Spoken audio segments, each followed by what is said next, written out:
Greetings from day 9 on the Lyso honeymoon road trip.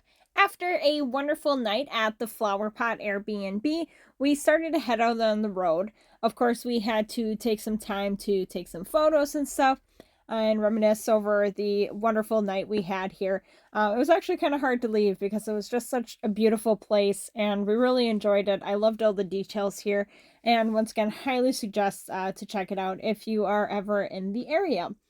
We hit the road and went to Devil's Gate Pass at Massacre Rock State Park. This is a really pretty area. We were here for a short time because I didn't know what to expect here.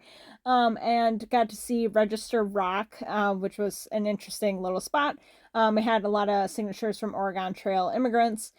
And then we made it into Blackfoot and saw this Uniroyal gal. I wanted to see the Museum of Clean, but didn't have time for that. So we went to the Idaho Potato Museum, which was very long scheduled on things I want to do. But this was a really cool museum. It really did a lot of detail from like beginning to today of the world of potatoes. I really enjoyed looking at everything. I liked seeing like the little random stuff, like the largest potato chip from Pringles and largest potato. That had a very interesting surprise from that basement area there. I also really enjoyed there was like a room that had like advertisements. And then, of course, we got to eat potatoes. These were delicious. I highly suggest making some time to have some potatoes while you're here at the Potato Museum. And as we were leaving, we got to see a train. So that was a really cool part of our day. Then we were driving into Salt Lake City. This was my first time ever here in this area, actually in Utah ever. So this was a full experience. We stopped here to see the National Pony Express monument. This was a really pretty statue. And then they had like a little cabin that was used for the Pony Express. It's kind of crazy to me how short of a time that actually was used.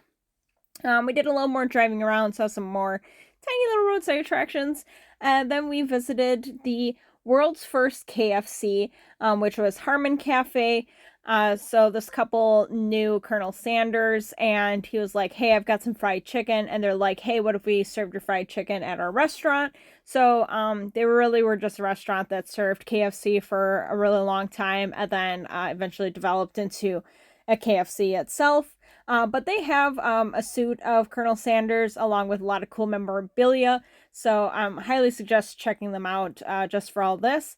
While we really enjoyed seeing everything about KFC, and it did make us kind of want KFC, since we're in Salt Lake City, we decided to try someplace new. So we went to Basta and had some of the best pasta we've ever had.